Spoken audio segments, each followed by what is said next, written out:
Pansus DPRD Lubuk Linggau kini cukup serius membahas rancangan peraturan daerah atau Raperda usulan eksekutif tentang irigasi dengan tim akademisi serta Dinas Pertanian dan Dinas Perikanan Lubuk Linggau. Pembahasan Raperda irigasi perlu dilakukan untuk mendongkrak sektor pertanian di Kota Lubuk Linggau. Ketua Pansus 3 DPRD Kota Lubuk Linggau Raden Sailendra, saat ini masyarakat Lubuk Linggau penghasilan utamanya dari sektor pertanian, sehingga Raperda ini perlu dibahas agar pendapatan masyarakat dapat meningkat. Apalagi terdapat 1.500 hektar area potensial yang dapat dikembangkan untuk area persawahan, perkebunan atau kolam ikan yang tersebar di kawasan Lubuk Linggau Utara dan Lubuk Linggau Selatan. Itu yang akan saya sampaikan kepada pemerintah kota, kita harus waspada. Karena kita lihat daerah tetangga dan lain sebagainya itu bagaimana sawah cetak itu menjadi ruko. Tapi di Lubuk Linggau sudah seurgent itu Kak, untuk alih fungsi lahan.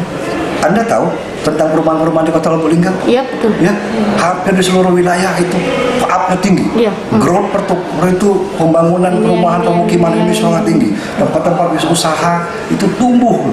Nanti kemana mereka? Jadi sudah mengkhawatirkan alih fungsi lahan di Kota Lubuk Linggau. Seurgent itu maksudnya. Cukup. Bisa nanti kita lihat, saya belum mendapat laporan pasti, tapi arahnya ke sana. Ya, kita harus berpikir tentang 5-10 tahun ke depan akan dibawa kemana. Tapi alih fungsi lahan sudah terjadi dari laporan Dinas Pertanian. Sudah ada beberapa, ada. Ya.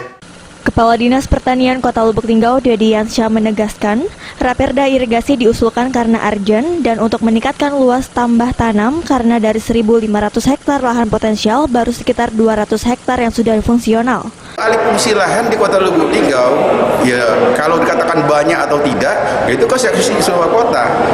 Makanya kita kan baru mau mengajukan ini LP2B, Perda LP2B. Bicara LP2B, kita ini kota, ya kota itu ada pengembangan kawasan. Pengembangan kawasan itu diatur di RT/RW, ya kan? Perda RT/RW kita kan masih yang lama. Nah mungkin rencananya kita Perda RT/RW kita kan akan direview. Alih fungsi lahan tentu menjadi konsekuensi wilayah perkotaan karena adanya pengembangan kawasan kota. Tri Hajariah, PAL TV.